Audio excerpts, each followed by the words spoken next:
good evening, everyone, and welcome to COS at Home. I am your host, Jonathan Viaud, and thank you for joining us for another exciting program. Tonight, as I mentioned, we've got another great show in store for you. We're going to be talking through a simple but vital action you can take for the COS movement. You can make a huge contribution by doing something very small.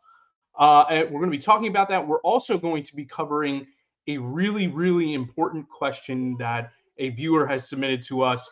It's a really important topic, and I want to go through it with you tonight. For our interview segment of the program, we're going to be joined by actor, producer, Christian, patriot, COS endorser, Kirk Cameron. I'm particularly excited to speak with Kirk tonight, and of course, we'll have time for you to ask questions during that segment too, so keep your keyboard ready. But before we get to all of that, first and foremost, I want to send a huge congratulations to our Convention of States Pennsylvania team. Yesterday afternoon, our resolution passed the Senate State Government Committee, easy for me to say, in Pennsylvania. And this is on the heels of over 70 activists and supporters showing up for our Capitol rally just a few weeks ago. I believe Rita Peters was there and Michael Farris was there as well. The Pennsylvania team has just been working extremely hard, and we are very proud of them for this victory. Of course, the job isn't done. So if you are in Pennsylvania, make sure you are connected to our team for updates on further action. Now, for anyone that is new to the show and to the organization, I'd first like to say welcome. Thank you so much for joining us this evening. If you're unfamiliar with Convention of States, we are a grassroots movement focused on the goal of utilizing Article 5 of the U.S. Constitution to call a convention for proposing amendments in order to, an Article 5 convention for proposing amendments to the Constitution that would reduce the size and scope of the federal government, impose fiscal restraints on the federal government, and place term limits on all members of Congress and federal officials. In order to hold this convention, we need 34 states to pass our resolution. To date, we have 19 that have done so. Hey, maybe Pennsylvania is going to creep in there and make some noise this year. We'd love to see that. North Carolina is also knocking on the door this year. So we are hopeful that we will see even more states at it very soon. But now it's time for 5 for 5.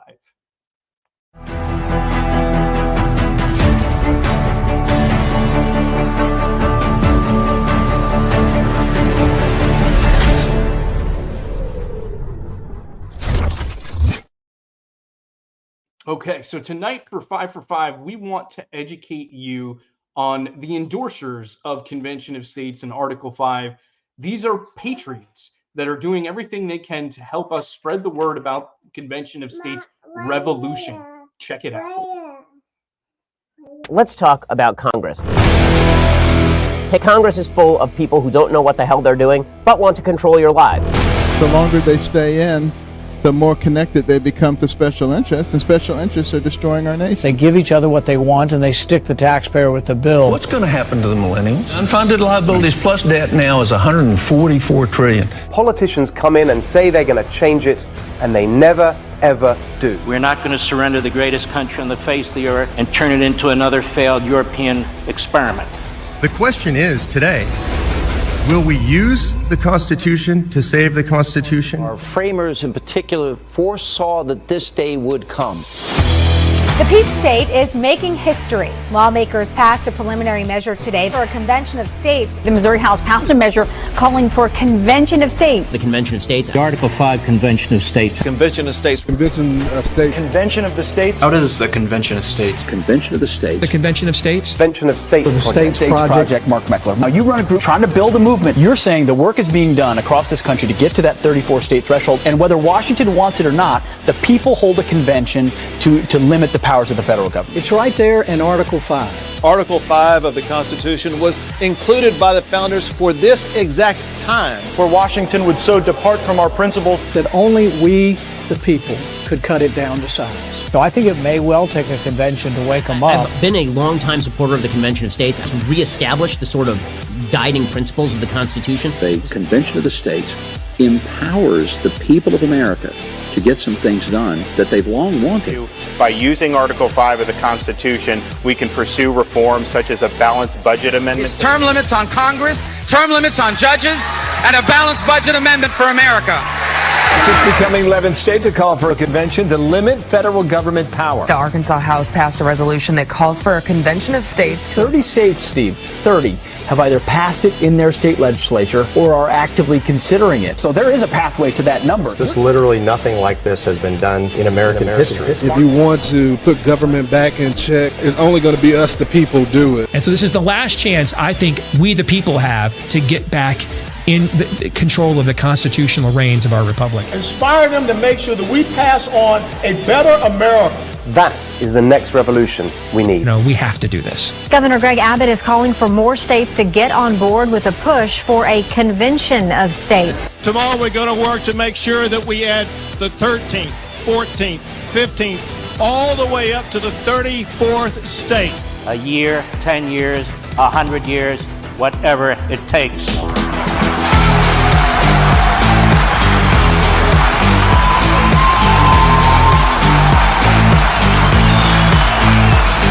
If the federal government won't do it, then we will. Man, if that video doesn't get you fired up, I'd recommend you check your pulse. I tell you, the legendary producer G behind the scenes, again, just every content that he puts out for us is just amazing. And that video is no exception. I'm fired up. And I'm already working and doing everything I can for Convention of States. But joking aside, we are really blessed with the support of some incredible endorsers, one of whom we'll be hearing from shortly. And I mentioned before, Kirk Cameron. And I also have a very special announcement about endorsers later on this evening, but you have to stick around for that one. So that's what we call a tease. But you can see Producer G sharing with you some of the other amazing endorsers that we have. You can go on over to our website, go to conventionofstates.com/endorsements, and you can see all of them. But it's not just modern day commentators or political leaders and activists that believe in Article 5. Some of our revered leaders of the past fully supported and believed in using the convention process in Article 5 to propose amendments. Justice Antonin Scalia, economist Milton Friedman, presidents including Ronald Reagan, Dwight Eisenhower, Abraham Lincoln, James Madison, Thomas Jefferson, and George Washington are among the American icons that believe Article 5 is the solution to government tyranny. So when you hear people claiming that this process is illegitimate, or if they try to convince you that this is a process you should fear, I want you to ask yourself, who do you stand with?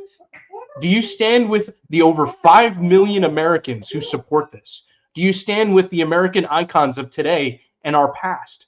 Do you stand with the framers who added to our Constitution for such a time as these? Or will you stand against the Constitution by siding with career politicians, career bureaucrats, and fearmongers who oppose Article 5? To me, the answer is quite clear. And I'm going to take a stand, and I have been taking a stand. And you're joining us tonight because I believe you are willing to take a stand to restore our freedoms and make sure that Article 5 is utilized the proper way. So with that, it's now time for our latest update on legislative progress. So I'm going to turn it over to Producer G with COS Now. A group is calling for states to come together in order to ratify certain amendments to the U.S. Constitution. They're looking for Pennsylvania to join the cause, and they say a recent survey shows PA voters appear to support the move. They're looking for Pennsylvania to become the 20th state to do just that. In addition to local TV coverage in Pennsylvania, the Convention of States movement benefited from free publicity in a variety of outlets this past week, including interviews with COS Action President Mark Meckler on Real America's Voice and The Mandy Connell Show in Colorado.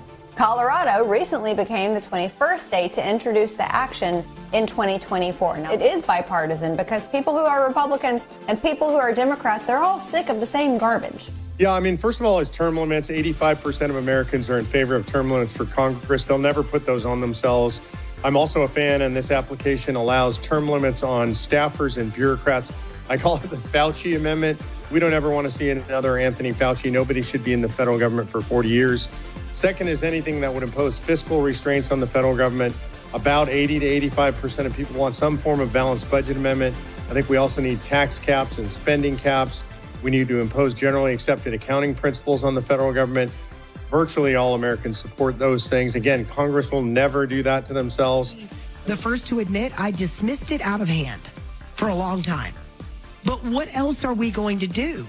We keep electing people that go to D.C. and promise to change things, but then, to Mark's point, they just become part of the swamp, and then they think that the swamp is a hot tub, right? So we can change the people going in and out, but the system is set in their favor. It is set in the favor of corruption. It is set in the favor of the longer you're there, you're going to be Nancy Pelosi, a so-called public servant. Nationally syndicated columnist Cal Thomas used his tax day piece to trumpet COS as perhaps the only way to, quote, drive a stake in the blood-sucking government's heart. On April 22nd, Colorado residents showed up en masse at the Capitol building in Denver to give public testimony on Convention of States Action's Article 5 application. We had amazing stories, whether they were they had served in the military, they had run businesses. Many of them have been lifelong members or lifelong people that have lived in Colorado. One of the legislators in the committee actually scolded the opponents for using fear-mongering. I just am not hearing from opponents actual arguments that resonate with me about why to vote no. It feels like fear-mongering. The claims around it could run amok in chaos, that's just way too esoteric. I'm not convinced enough that those are reasons to vote no. You can listen to the entire hearing by visiting conventionofstates.com/COS Live. Just 2 days following that event, another group that has received money from George Soros, the Nonpartisan Center on Media and Democracy, released a new video attacking the COS movement. A little-known but highly consequential movement is gathering steam. And right-wing mega-donors want to take America back to a new confederacy of sorts, largely devoid of federal oversight. This vision was chillingly displayed in a recent mock constitutional convention, where proposed amendments included allowing a majority of states to repeal any federal law or regulation they don't like and lock in right-wing control of the U.S. Supreme Court. Wyoming's voice would be just as loud as California's. Scared yet? Hat tip to Christopher Bedford, an editor with The Blaze. Meanwhile, the movement received support on X with tweets from COS endorsers Congressman Chip Roy and influencers like Jenna Ellis, as well as an advisor to Florida Governor Ron DeSantis. Convention of States Capitol Days continue across the country. Such events from the past week were held in Illinois, Massachusetts, and Rhode Island. Convention of States announced a Wild West Town Hall Tour in May featuring Patriot Academy's Rick Green and Mark Meckler. Here's a quick preview. It's time for us as Americans to once again be brave. If we don't become once again home of the brave, we're not going to be free. Is that we have always governed ourselves and we always intended to, and you know what? They, in Washington, D.C., think that we shouldn't. But when you look at how bad it is right now, I got to ask the question, if now is not the time to overrule the federal government, good grief, what has to happen to wake you up and realize now is the time to overturn federal action? Oklahoma House Bill 3156, an election integrity bill that the local COS team is supporting, passed through its second committee and is pending a final vote by the Senate there in Oklahoma. Parental rights bill has successfully been passed by both chambers in Tennessee with the assistance of the local COS team. This victory was achieved in partnership with our friends at Alliance for Defending Freedom. And finally, check out these snapshots from COS events going on around the country, including Texas, California, Wyoming, Maine, and Illinois. And now, you're up to date with the Convention of States.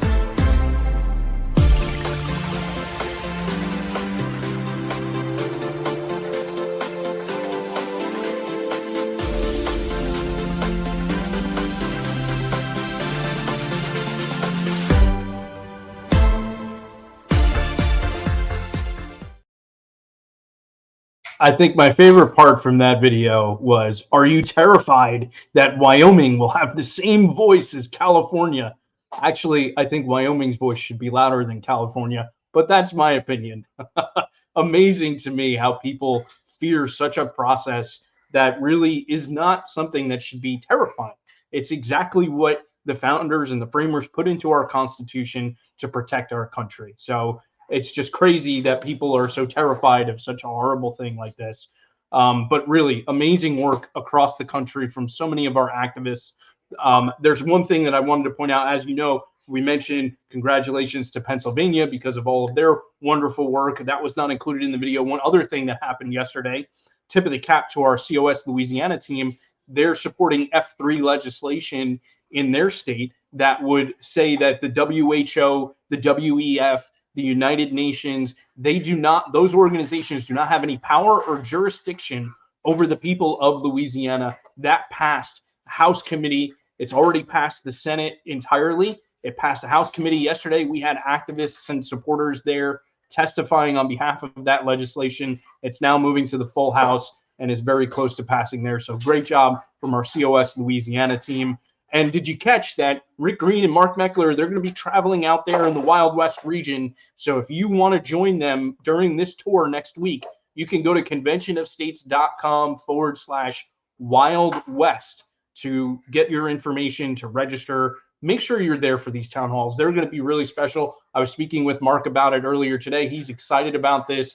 You don't want to miss it. So again, go to conventionofstates.com/Wild West and be there if you can. All right, so please pay no attention to the toddler in the background who may be going back and forth playing Paw Patrol. I'm doing double duty tonight, but I love having my daughter Erin around, so I hope you don't mind. Okay, so now we're going to move on to our Action at Home segment.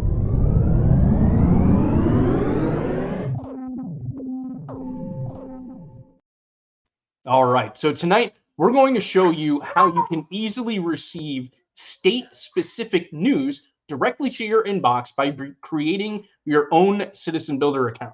Now, you might be asking, why does this matter? How is this helpful? How am I making a major contribution to Convention of States if I'm receiving state-specific news?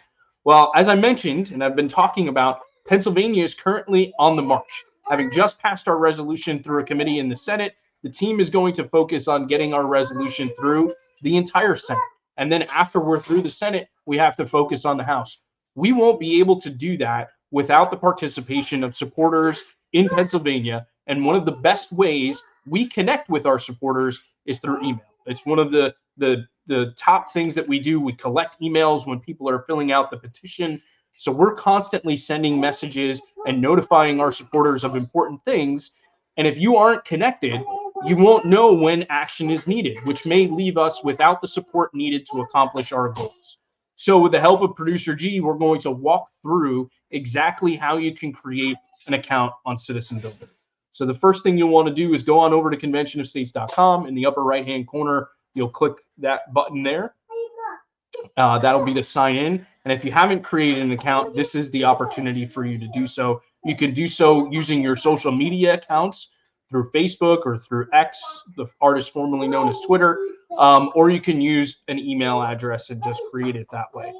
So that's what Producer G is going for right here. He's going to enter the information for an email.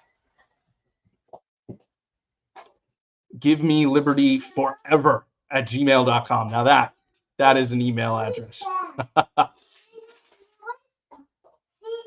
And then we sign up.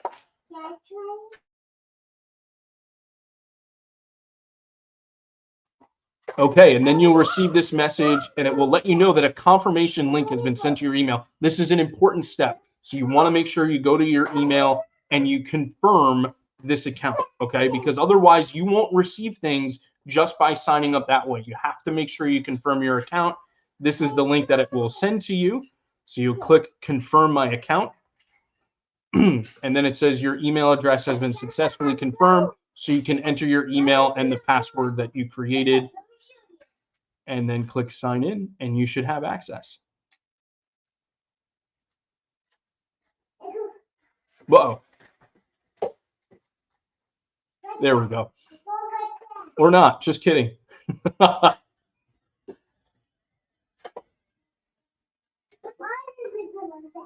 Okay, and then again, to now complete your registration, it'll bring up this page where you can put your personal information, your name, your phone number. It's good to put your phone number in there so you can receive some text updates as well. So throw your cell phone number in there, put your address. And the reason you want to have all of this information in there is so we know what district you're in.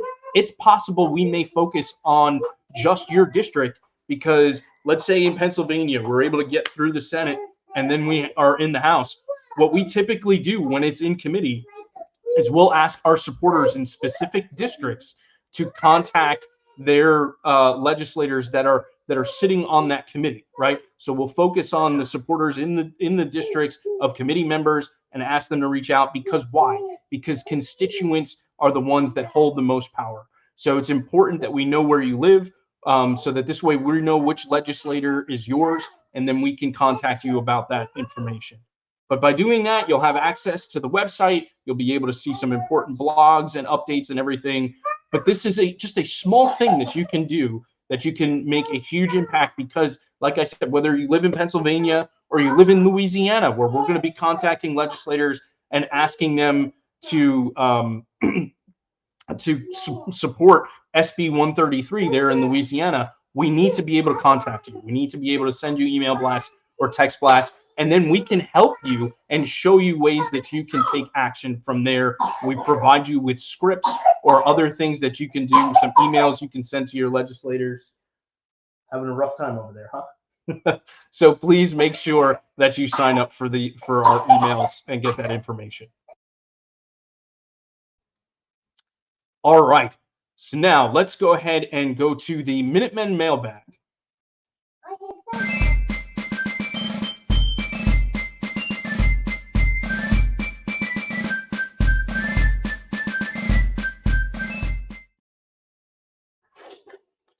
Okay, so tonight's mailbag question comes from Sandy Reno, who is our Veterans Coalition's director in Tennessee. And Sandy wrote in saying, I get so frustrated trying to answer the statement that the government doesn't follow the Constitution now, so amending it won't make a difference. I know one answer is they are following the Constitution, but they are following the 3,000 page one with the Supreme Court interpretations and rulings. I guess I'm seeking how to properly explain that amendments will make a difference. This is a really important topic, and Sandy, I really appreciate you taking the time to send in this question. So first, for anyone who is unaware, the 3,000 page Constitution that Sandy references is, in his question, is the Constitution of the United States annotated, which includes thousands of pages of Supreme Court precedents and rulings. So what Sandy is correctly pointing out is that the federal government is following the Constitution, just not the one that typically comes to mind, right? So when we think of the Constitution, we think of our little pocket constitutions, and this one also has the Declaration of Independence that you can toss in your pocket, you can carry around. I think Lieutenant Colonel Allen West says you should always have this in your pocket, right? You want to always have this here. So you want to make sure that you do that. So you can easily toss that into your pocket. But this is what we think of. This is what we cherish, right? And I think the actual Constitution itself is about 3,000 words, not 3,000 pages, right? So this is really, really important. And yet this is not what they're following. They're focusing on the 3,000 pages, not the 3,000 words. Sadly, we need to get back to what, not sadly, that's what they're focused on. We need to be getting back to this. So how do we do that? How are we able to get back to this? And why would amendments make any difference? Well, to answer that, I'm going to borrow from the country's foremost expert on Article 5, Professor Robert Nagelson. Wait a minute, who's that? We've got a guest. This guy, you leave the front door open and then Mark Meckler comes walking in. It's unbelievable. And he's got show and tell. So Mark, show us what have we called this book? Tell us about it. You know what, Jonathan, you just answered this question about the Constitution. And I was just sitting here working out in my office, and this is what I use, a little overhead tricep work.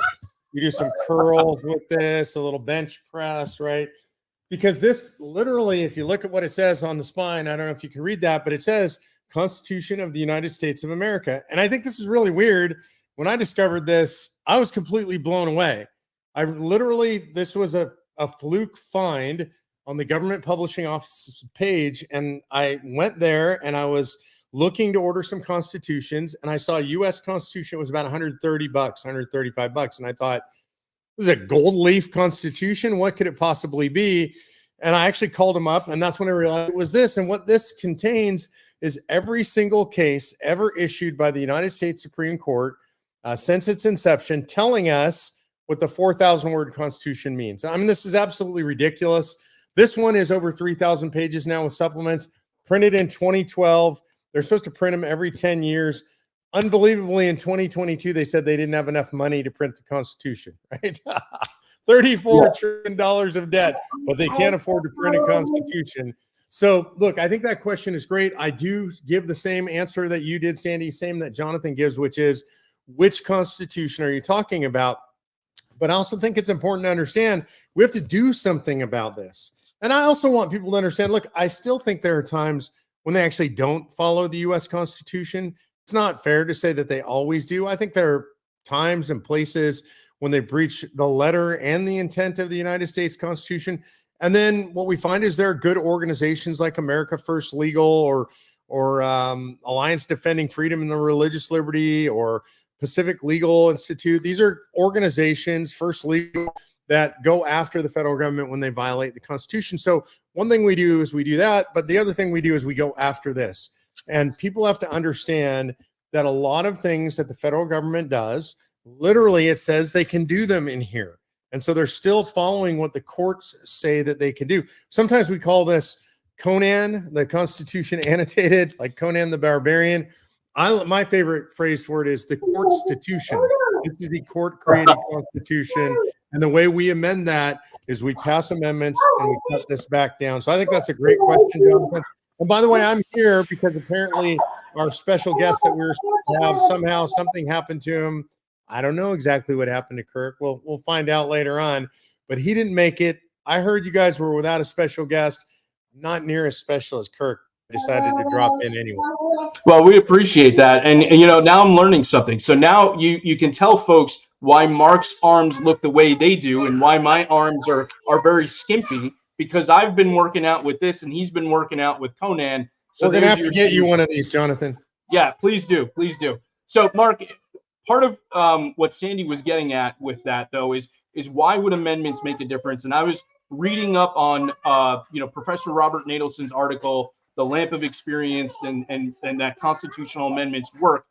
And he talked about certain amendments that we have in practice today that are still in effect that have ended the abusive practices of government. Others have overruled Supreme Court precedent, and the federal government acknowledges these amendments and still adheres to them, right? You've got the 13th Amendment that ended slavery. The 14th Amendment, the Citizenship Clause, overruled the Supreme Court's decision in Dred Scott versus Sanford, where they said African Americans could be denied citizenship. So amendments can actually work if we pass them, correct? Yeah, I think that's absolutely correct. And generally speaking, we have a very long history of following amendments. We put them in place. And then on that, if you look at history, the federal government doesn't even begin to drift away from them. The courts don't even begin to drift away from them for at least 100 to 115 years. Sometimes they do start to drift. And this is important to note. Why? Why is that? People ask me all the time, well, you say that's true. Why do you think that's true? My answer is because passing a constitutional amendment out of a convention or even out of Congress and then ratifying it is the most muscular act in our system of politics. There's nothing that takes more. There's no higher bar in our system of politics. So if you can ratify an amendment, the government just generally goes along with it. Look, those critters in Washington, D.C., they're not the most courageous, to put it lightly. No offense, or maybe offense intended to the politicians. And so when 3/4 of the states have weighed in and say that they want something to be a certain way, the government just tends to go along at that point. Absolutely. So it's important that we get these amendments passed. And honestly, Mark, I think that, who are the people that say, that the amendments won't work? They're kind of the same people that say you can't have a convention because it's going to run away. So which is it? Is it going to run away and do too much? Or are these amendments not worth it, and so the convention won't do enough? Is it too much or not enough? Or is it neither? Yeah, I agree with you. Jonathan, today I spent most of the day on the road. I drove out to Montgomery Tech, speech out there, and I talked a lot about what you're talking about right now, about people who say, oh, we can't do this, we shouldn't do it, it's too scary, it's too risky. I mean, first of all, I don't have a lot of patience for people that aren't courageous right now. In the face of what we're facing, the nation seems to be sliding away. We're losing the republic. And people are saying, oh, I'm worried about calling a convention. And I have some choice words for them that I won't use in mixed company. But I would say, I would use the quote from Sam Adams. And I don't have this exactly, but Sam Adams said to the people who were advising against fighting the American Revolution, he said, I want you to go home. We don't need your counsel or your arms. I hope that your chains rest lightly upon you while you lick the hands that feed you, and may posterity not remember you were our countrymen. And that's my attitude towards people who say it's too scary to call a convention of states. It's too risky. Go home, shut up, hide in your closet, and we'll do our best, those of us who are on this call tonight and the millions around the country, to save the country for the cowards and everyone else. Well said. So Sandy, I hope that helps answer your question. And folks, if you would like to submit a question that we would answer on COS at Home, you can do so by going to conventionofstates.com/mailbag. And that's where you can answer a survey and submit your question. We try to make it as easy as possible for you. So go ahead, go to conventionofstates.com/mailbag, and you may be featured on a future call. So Mark, as you mentioned, we weren't able to connect with Kirk tonight. But one of the things that I was going to be talking with him about is he's very outspoken about his faith, as are you, as are many of us within the movement. Now, tomorrow is the National Day of Prayer. You have gone out to the National Monument to the Forefathers a couple of times over the last few years. What do you think of the National Day of Prayer? Like, when you see that day is coming up on the calendar, what does it mean to you now, given the state of our culture as a country? I mean, first of all, I want to say, if you're a person of faith, then every day should be a day of prayer. I mean, we should always turn to the Lord. I do that habitually every morning. I do it at night before I go to bed. And frankly, I try to be in conversation with God all day long throughout my day. And I think prayer, sometimes we think of prayer in a really formal way, taking a knee, being on both knees. I do that when I feel called to do so. But for me, I learned to pray when I became a Christian, and I'm a late bloomer. Became a Christian at 51. I'm 62 years old now. And one of my mentors taught me, well, the way he prays is he's talking to God all day long and trying to have a conversation with God. And prayer is more than just speaking too. It's listening for God. And so I think this is something we should do every day. And the more we do it, I think the more we're going to be good people, the more we're going to be guided by our faith, the more we're going to be guided by God when we're paying attention to God, especially the listening part.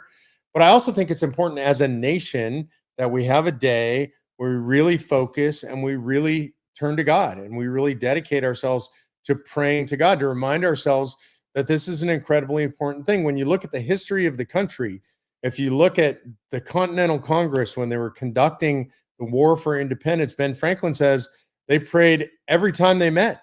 They always prayed. And I know for most people in our organization, it's not a mandatory thing. We don't require it, but it's pretty rare that I go to a meeting that does not open in prayer in our organization around the country. And this is true for most of the conservative orgs I know. So I think there's a lot of prayer going on in the United States right now. And the idea of turning the whole nation into prayer and becoming prayer warriors, we have prayer warriors inside our organization. I think this is mandatory if we're going to save the nation. I don't think we save the nation without it. I heard a very famous atheist recently said, I think his name's Christopher Hitchens. He said that he considers himself a cultural Christian, but he's not a believer. And he's really glad. He said that more people are turning away from faith and turning away from Christianity, but he wouldn't want to live in anything but a Christian society because he appreciates Christian culture and the music and the churches and what the West is. And he wouldn't want it to be replaced with any other religion. And I would just say, frankly, he's an idiot. Like, he doesn't understand turning to God in a nation that actually turns to God is what creates the great culture that we've had in America for all these centuries. So returning ourselves to the idea of prayer, of regular prayer as a nation, is a good starting point from which to rebuild our nation. Yeah, and I think it's important because I think what a lot of people don't understand or may miss is that our nation was founded on the Judeo-Christian values and principles. And that's part of what made our nation exceptional is those values and that value system. And if we reject that entirely, I think we do so at our peril, right? I mean, this we would be stepping away from a creed that helped create one of the most prosperous nations in all of human history, one of the freest nations in all of human history. And yet we seem to be wanting to abandon those things. And when you see what's going on college campuses recently and everything, I mean, that's a dangerous path for us to go on as a nation, to abandon those values, to not know the difference between a man and a woman, or to suggest that there are more genders than those two. I mean, where does it end, and how could it possibly lead to something better than what we've experienced as a nation so far? Yeah, and I want to correct something. Alex Gallimore in the comments said not Christopher Hitchens, Richard Dawkins, and he's correct about that. Hitchens passed away a few years ago. Sudley says calling someone an idiot isn't the best way to convert them. I don't intend to be converting Richard Dawkins, but it is idiocy to expect to maintain a Christian-based society without Christianity, without faith. So I'm speaking it how I see it. And sometimes I say things that are really blunt and it offends people. I apologize if I offended you. I don't mean to offend anybody, but I'm going to speak it bluntly like I believe it to be. And I think anybody that believes that you can maintain a Christian society and a Judeo-Christian culture without God, without Christianity, without Judaism, I mean, that's crazy. That's somebody that's stupid. That's somebody that's an idiot. So I'm not embarrassed that I say it that way. That is how it is. I think that's just reality. I also think it's important to note, I don't believe that everybody in a society has to be a person of faith. I mean, certainly the history of our country says that we were given freedom of religion. Freedom of religion meant freedom to live our lives according to our faith, to worship according to how we see fit, to live out that faith in the public square, but also to live no faith in the public square if that's what we choose. I mean, it's one of the things that's incredibly unique about the founding of this country and what the framers believed. Most of those men were Christians, but they didn't believe that you had to be a Christian to live here or to have full rights as a citizen of the United States. And still to this day, all over the world, that's not normal, right? If you look at the Islamic countries, if you're not a Muslim, you're in big trouble. You're likely going to get driven out of the country, killed, certainly punished. So this was a unique experiment in human history where our government wasn't trying to impose a religion or even a particular form of Christianity on Christians in this country. It was kind of the new free world.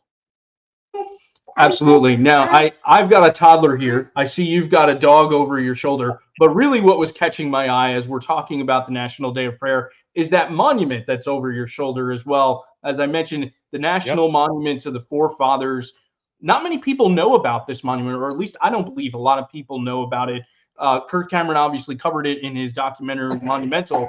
But having been there, I'm wondering, can you share with us a little bit about what that monument is and what it's like to actually be there? Yeah, I actually learned a lot of this from Kirk Cameron. There's a great movie that he made called Monumental. It's about his discovery of this monument. And our team actually up in the Northeast introduced me to this. I'd been to Plymouth before. This monument's in Plymouth. I'd seen Plymouth Rock, which not that impressive. It's a little rock in a hole in the ground. But I'd been there and I was meeting with our grassroots and they said, hey, before we go hang out at this restaurant we're going to, we want to show you something special. And they took us to the Monument to the Forefathers. This is an 81-foot solid granite monument. I mean, the thing is gigantic. It towers over this very small park.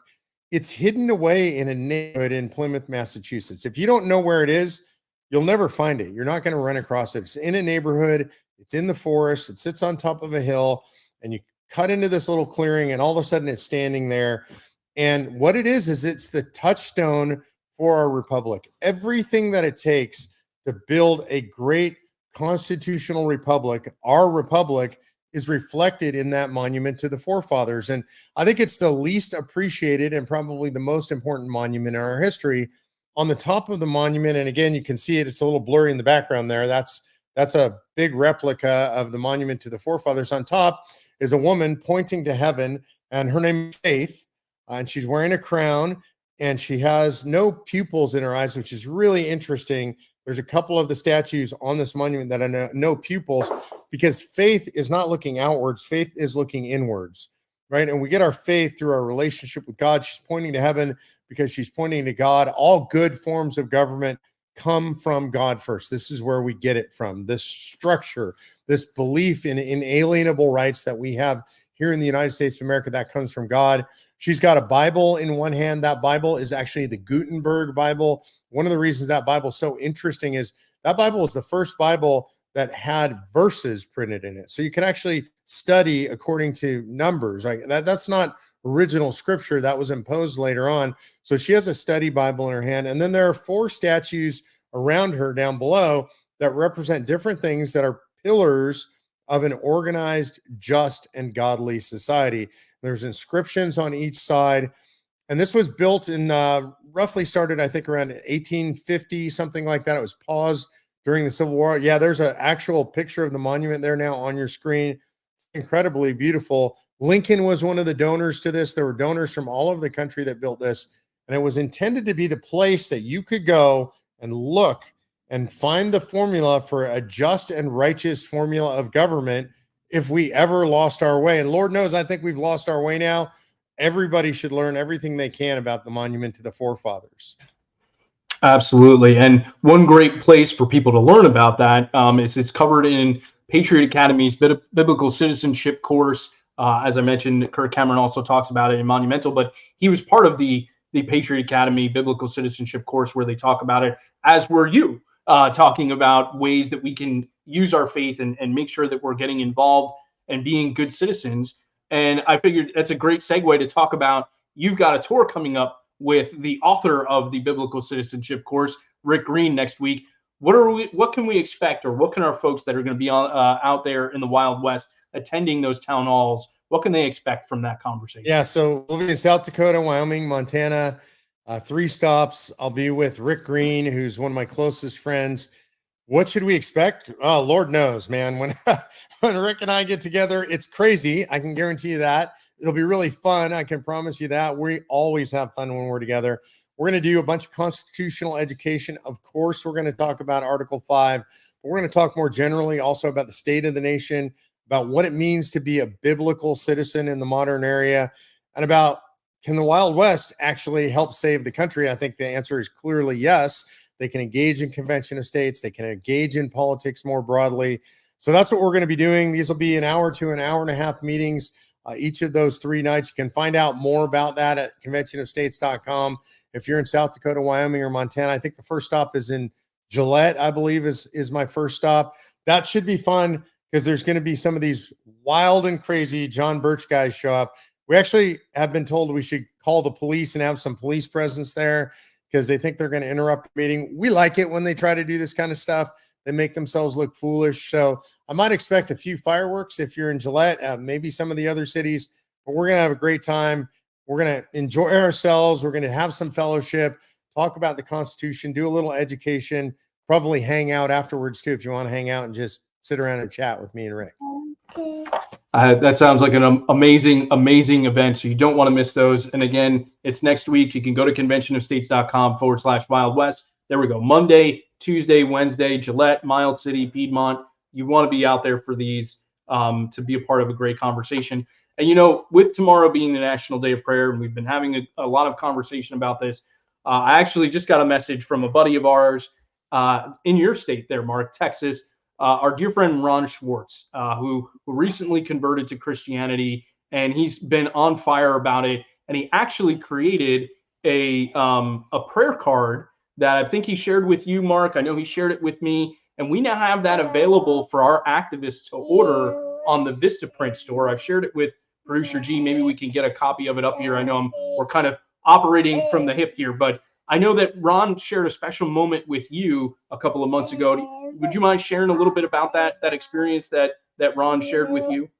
Yeah, it's super interesting because I do get a chance when I travel around the country sometimes to share what I would describe as faith moments with people.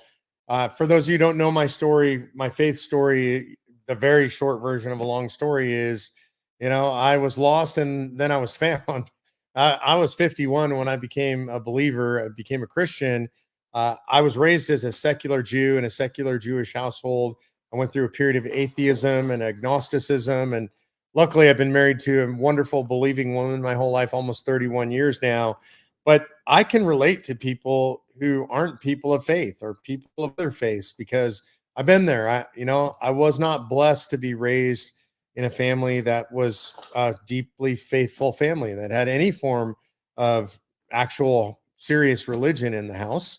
And I was raised in a wonderful family, to be clear. I love both my parents dearly. Lost my dad just a couple of months ago. Very close family, very tied to Judeo-Christian values, but no God in the house.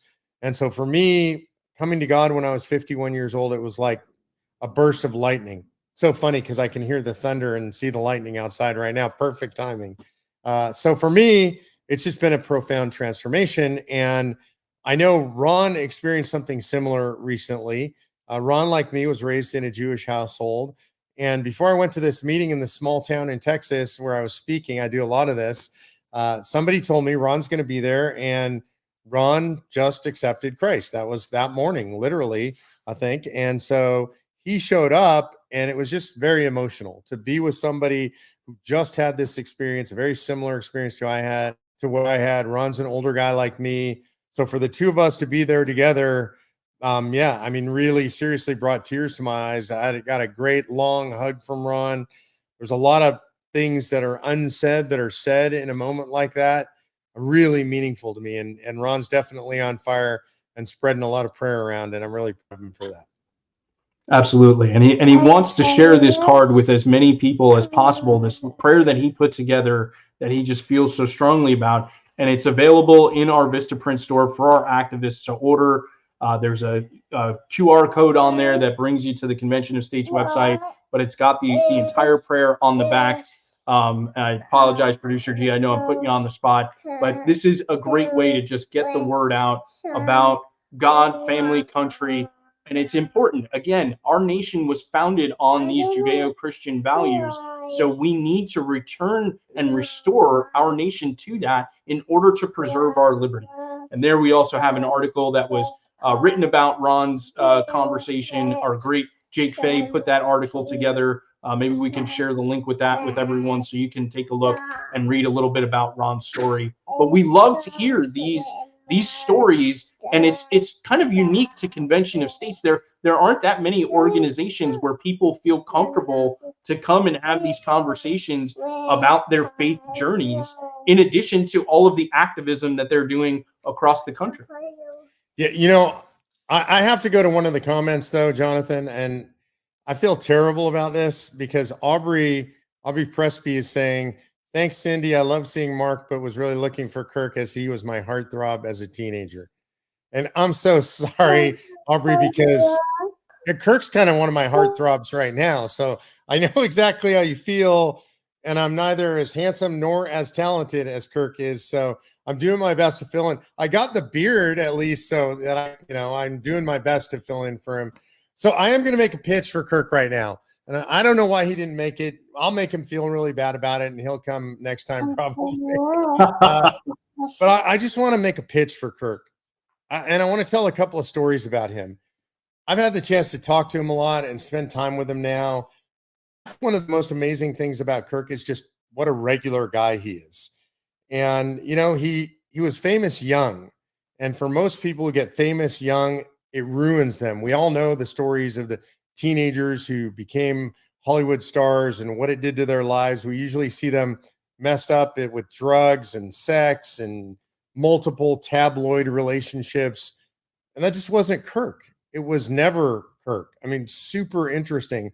I had a chance 2 years ago on my anniversary. I was with Patty. We were actually in Wyoming, in Cheyenne. And a friend of ours asked us to come out there and speak. And Kirk went out with his wife to speak. Rick Green was there. Kara, his wife, was there. And we had a chance to have dinner. And it was magical. I'll never forget the setting. Our friends promised me a good anniversary dinner, a memorable one, because, I was taking Patty away on our anniversary for a speaking engagement, not exactly romantic. And they set up this dining room table on the edge of a lake on their property. It was spectacular. And the three couples were there having dinner together. It was very romantic. It was really wonderful. And Kirk and his wife, when we actually were all telling the stories of how we met, and these are three couples that have been married a long time.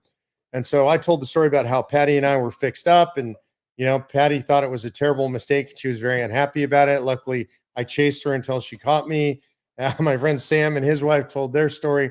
And then Kirk and his wife told their story. And I can't go into all the details now, mainly because it's long and he tells it so much better and it's hilarious. But suffice it to say, he told the story of an awkward kid who was so smitten with this young woman that he had met on set that he could barely speak.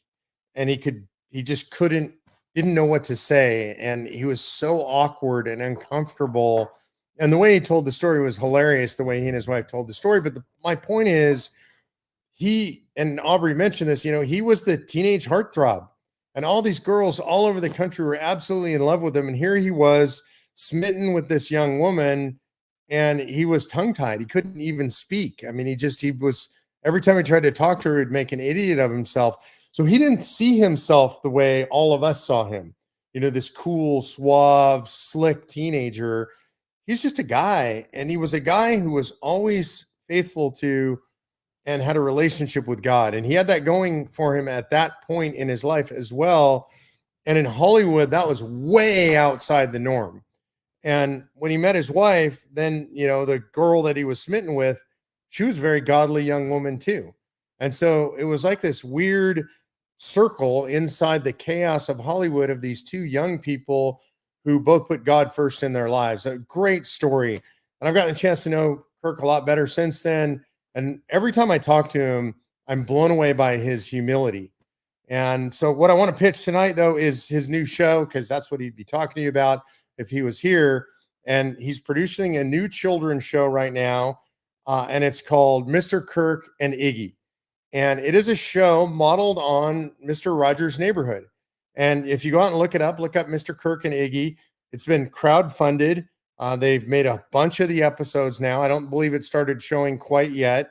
It's by Brave Books is helping to produce this, a great book company doing really good, valuable educational books.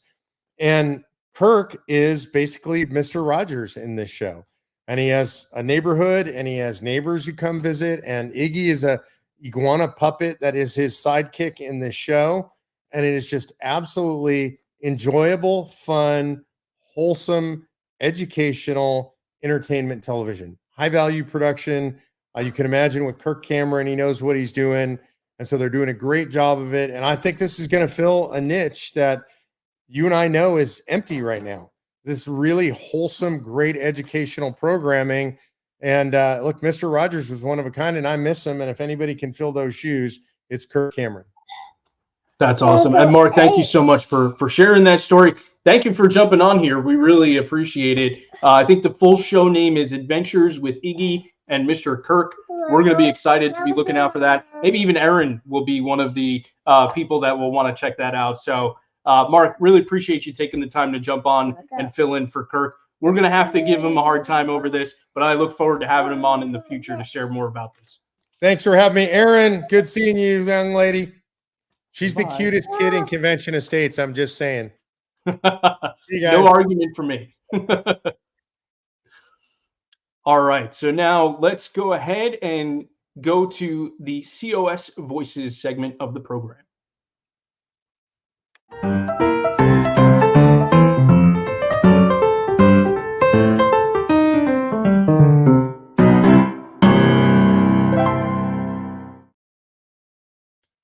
So as I have mentioned before, one of the top questions that we get at Convention of States is, how can I easily tell the Convention of States story? You know, what can I do to explain to people more about Convention of States? Well, thankfully, we've got some amazing activists that have already done this for you. They've come up with some elevator pitches on how to communicate the COS message quickly. And tonight, we get to hear from Lindsay Fisher from our North Carolina team. Hey friends, I want to tell you about one thing you can do right now to make a difference in your children's future. I've been really concerned about what freedoms my kids are going to have because of the way our government is overreaching, the inflation that they're driving up, the non-balanced budgets and the spending that's happening. And they're really crippling our children's future. And it's concerning to me. And I really have this deep desire to get involved, but I didn't know what to do. So I want to tell you about Convention of States. It's a grassroots organization of moms, dads, concerned citizens, just like me and you, who are working with Article 5 of the U.S. Constitution. Because in their brilliance, our founding fathers left a way for us to return power to the people. It takes a few things, though. We have to work together. We need 34 out of the 50 states to join the convention, and we need you, every citizen in every state, to stand up and demand accountability. Go to conventionofstates.com, sign the petition, and get involved today. And there it is. Thank you, Lindsay, so much for that. And well, again, we are rooting for North Carolina. They're the leader in the clubhouse. They are closest to becoming state number 20. They just have to get through the Senate. And I know there's a big rally that's going to be coming up there. So if you're in North Carolina, if you don't have a Citizen Builder account, make sure you create one, get connected so you can hear about this rally coming up. I want to say it's the middle of May, May 14th, May 15th in Raleigh, North Carolina. Mark Meckler's going to be there. Rick Santorum's going to be there. Mike Farris is going to be there. All we need now is you. And we want to have this huge rally so we can get through the Senate. We're already through the House there in North Carolina. So join us for that rally. And again, thank you, Lindsay, for a great summation of the COS message. So, folks, we've come to the close of our program. Just a reminder, though, that all of the COS at Home shows are aired live on the first Wednesday of every month at 8 p.m. Eastern Time. You know for sure that it's live because of all of the chaos we have had here tonight. We've got Erin in the background. We had Winston. We had Mark. We didn't have Kirk. It's been crazy. I hope that you've still enjoyed it. And I mentioned before, we have a huge announcement. And I want to announce this because it's perfect. Not only did we talk about our endorsers, but this person is going to also be our next guest on the next edition of COS at Home. So our newest endorser is just a wonderful, wonderful woman, a great patriot.